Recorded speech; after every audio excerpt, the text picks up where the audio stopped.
नमस्कार मंडळी, आपुलकीच्या या यूट्यूब चॅनलमध्ये मी प्रेरणा परब आपल्या सगळ्यांचं खूप खूप स्वागत करते. तर मंडळी, उन्हाळा खूप वाढलेला आहे आणि मुलांच्या वॅकेशन्स सुद्धा सुरू झालेल्या आहेत. सो साऊथ कोकण ही आपली एक सिरीज असते. त्याच्यामध्ये actual Konkan, offbeat Konkan, commercial Konkan, latent Konkan, ethereal Konkan असे पार्ट्स डायव्हर्ट आपण केलेले आहेत, जे की 2 नाईट 3 डेजपासून 10 नाईट 11 डेजपर्यंत व्हेरिएट करू शकतो, आपण एक्सप्लोर करू शकतो. मालवणमध्ये आपण नेहमी जातो तेव्हा वॉटर स्पोर्ट्स, स्कुबा डायव्हिंग या व्यतिरिक्त आपल्याला बीचेस व्यतिरिक्त अजून काही माहितीच नसतं. त्या व्यतिरिक्त थोडेसे ऑफबीट जे टेम्पल्स आहेत, स्पॉट्स आहेत, ते तुम्हाला या व्हिडिओमार्फत बघायला मिळतील. So let's enjoy. सो आपण कोकण कन्याची ट्रेन पकडली आणि सकाळीच आपण एक कॉफी घेऊन ऑलमोस्ट सिंधुदुर्ग क्रॉस करत आहोत.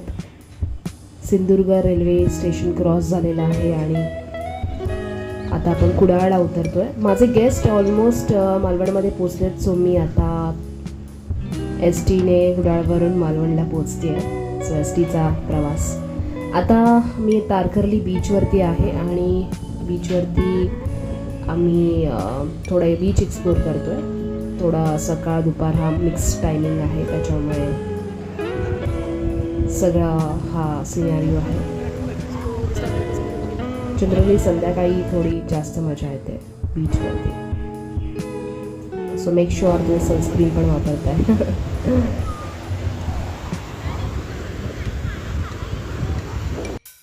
सो हा तारकर्ली बीच समोरच जसं आपण एंट्री घेतो तिथे एक मोदकवाल्या काकी होत्या, मोदक विकत होत्या 20 रुपीजला एक, जो की खूप टेस्टी होता. सो तुम्ही सुद्धा नक्की ट्राय करा मोदक. आंब्यांचा सीझन चालू आहे, पण ह्या झाडावरचे आंबे थोडेसे कच्चे आहेत, लेट आहेत. हे मी मालवणमध्ये. आणि आता आपण जाऊया जेवायला. सो जेवणाचा हा रूट मी थोडा ऑथेंटिक जेवण प्रेफर करते. सो मी तुम्हाला हे एक ठिकाण दाखवून ठेवते जिथे तुम्ही दुपारी व्हेज जर असाल, व्हेजिटेरियन जर जेवायचं असेल तर तुम्ही या हॉटेलमध्ये नक्की. टोपीवाला मालवण क्रॉस करून जस्ट पुढेच एक खानावळ लागते, तिथे आपण एक व्हेज ऑथेंटिक, आता आम्ही आमरसपुरी खाणार आहोत. सो हा बेत मी ऑलरेडी ठरवलेला होता. So let's see. हे साधं टिपिकल ऑथेंटिक जे आहे ते हॉटेल आहे आणि इथे एक छोटीशी मांजर आहे जी की व्हेज हॉटेलमध्ये आहे आणि ही स्थायिक झाली आहे. ही बाहेरून आली आहे आणि तिला इथेच आवडतं आहे सगळं. सो ॲज आय सेड, आपलं व्हेज जेवण आहे. तर व्हेज जेवणामध्ये पुऱ्या, डाळ, भात असणार आहे आणि आमरस, ताक, कोशिंबीर, लोणचं, चटणी, वांग्याची भाजी आणि आमटी. सो हा आपला एक व्हेज थाळी आहे, पापड वगैरे सगळं. So it is so satisfying की ह्यांना हे जेवण आवडलं आहे, कारण का ॲज कम्पेअर टू अदर्स हे जेवण खूप इथे ऑथेंटिक मिळतं. इथे गाय पण आली आहे, सकाळची आणि दुपारची ते गाय येते. आणि आता आपण विनायक टेम्पल, जय विनायक टेम्पलमध्ये जातो आहे, जे की सोन्याचा गणपती म्हणून फेमस असणारं हे मंदिर आहे. मंदिर हे आपले कालनिर्णयवाले जे जयवंत साळगावकर यांनी बांधलेलं आहे आणि त्यांनी ती मूर्ती स्थापित केली आहे सोन्याची. मंदिराच्या आजूबाजूचा परिसर सुद्धा खूप छान आहे. जुनं घर आहे आणि बाहेर सुद्धा निसर्गरम्य वातावरण आहे. एकदम शांत आणि पीसफुल वाटतं इथे. बाहेरच एक छोटीशी बाव आहे, त्याच्यामध्ये मासे आहेत.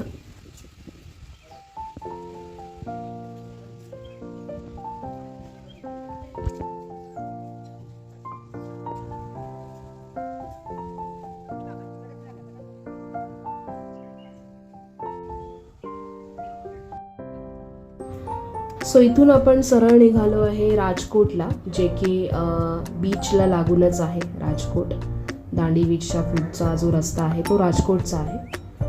आणि इथे महाराजांचा मोठा स्टॅच्यू आहे, जिथे की आजूबाजूचा परिसर सुद्धा खूप छान आहे. बीचला लागून असल्यामुळे इथे संध्याकाळचा टाईम स्पेंड खूप छान होतं आणि फोटोग्राफी पण छान होते.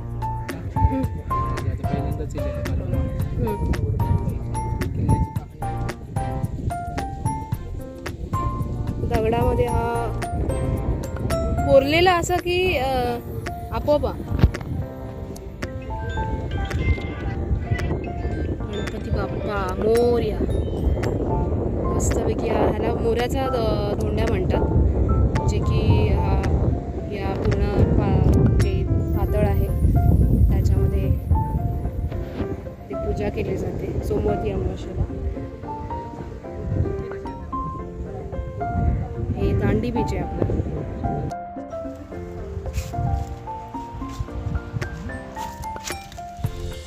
सो आम्ही आहोत आता ब्रह्मानंद स्वामींच्या समाधी मठाकडे आणि आमचं स्वागत करतो आहे. काय नाव देऊ तुला? झिलू. कुठली चल येताना भेट वगैरे.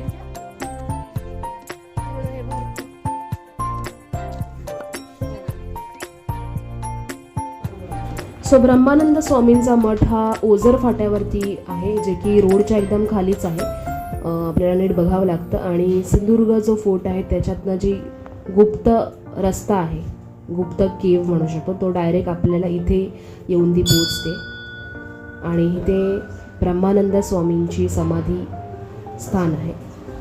इथे ब्रह्मानंद स्वामींनी तपश्चर्या केली होती भरपूर वर्षांपर्यंत, आणि त्याचं हे लिंग पण आहे आणि हे पूर्ण स्थान आहे जिथे की आपल्याला खूप शांतता आणि प्रसन्न वाटतं इतिहास ठिकाणावरती येऊन. तर तुम्ही सुद्धा नक्की या ठिकाणाला म्हणजे टुवर्ड्स देवगड जाताना आहे हा स्पॉट, तर हा स्पॉट नक्की एक्सप्लोर करा. बाजूलाच इथे असं कुंड आहे आणि आजूबाजूचा परिसर अजून छान दिसतो. मोस्टली पावसाळ्यामध्ये व्हाळ असतं, व्हाळ म्हणजे पाणी वाहतं खालीून आणि ते खूप नैसर्गिक आणि निसर्गरम्य ठिकाण होऊन जातं.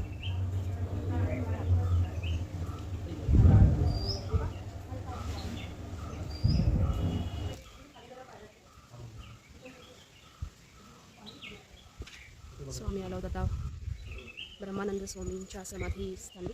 इथे भुयारी मार्ग होता, महाराजांचा गुप्त रस्ता म्हणू शकतो आपण, जे किल्ल्यापासून ते ओझर फाटा आहे ते बाहेर पडतं, म्हणजेच खूप वेळ आहे. सो आपले गेस्ट होते ते पुण्याचे होते आणि त्यांना कमर्शियल स्पॉट्सच करायचे होते. बट जाता जाता म्हटलं एक मंदिर करूया, जे की थोडं ऑफबीट आहे. जलसातेरी बिलवस या ठिकाणी मंदिर आहे, मालवण तालुक्यामध्येच येतं. हे आजूबाजूचा सगळा जो परिसर आपल्याला दिसतो आहे तो पाण्याच्या भोवतीने आणि मध्ये हे मंदिर असं असतं की पाऊस नसल्यामुळे ते पाणी आटलेलं आहे. मी आता कणकवलीला आहे आणि वेंगुर्ल्याला पोचलो जस्ट आता. सो नाईट डिनर करून दुसऱ्या दिवशी सकाळीच मी निघाले मंदिरांचे दर्शन करायला. हे आपल्याला दिसतं आहे ते खाजना देवीचं मंदिर आहे, जे की उंच डोंगरावरती स्थित आहे.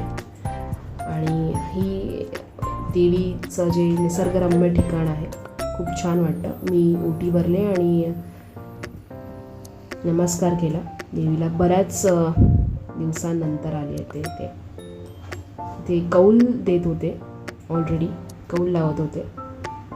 सो त्यांचे ठराविक डेज असतात. खाजना देवीच्याच पुढेच भूमिका देवीचं मंदिर आहे. हे ठिकाण पण खूप छान आहे.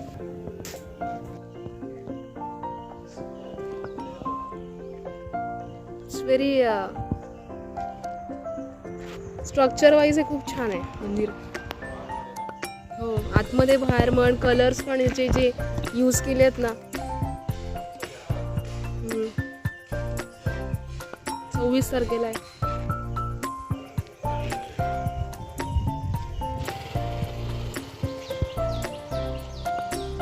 ती जी आहे ती वारुळाची आहे, जी खूप सुबक दिसते. आणि मंदिराच्या बाहेरच गेट असा जो नारळांचा हे आहे. जास्त करून मला हे इथली सफर करायला खूप आवडते. म्हणजे हे रोड्स आहेत आणि आजूबाजूचे जे नारळाचे आपल्याला दिसतात ते खूप छान वाटतं. एकदम पॅरा रोड वाटतं, म्हणजे गोव्याचा पॅरा रोड, ह्याच्यासमोर काहीच नाही. आणि हे इथे एक ब्रिज लागतं, तिथे आजूबाजूला दोन्ही ठिकाणी मस्तपैकी हे निसर्ग, उन्हाळा आहे आणि तरी पण खूप छान दिसतंय म्हणजे विचार करा. मी मग आले वेतोबाकडे, आरवलीचा वेतोबा. सो केळी घेतली आपण आणि वेतोबाचं दर्शन घेऊया. मोस्टली सिरियल पण आलेली क्षेत्रपाल वेतोबा, ऑलमोस्ट सगळ्यांना माहितीच आहे. वेतोबाचं महत्त्वासाठी मी वेगळा व्हिडिओ नक्की करणार आहे. बाजूलाच तिथे कुपन घ्यायचं 5 रुपयाचं आणि दुपारचा जो प्रसाद आहे तो पण आपल्याला महाप्रसाद असतो. सो हा होता आपला ग्लिम्सेस ऑफ मालवण आणि वेंगुर्ला. हा भाग तुम्हाला कसा वाटला नक्की कमेंट करून कळवा. आपण पुन्हा भेटू आपुलकीसोबत. तोपर्यंत धन्यवाद.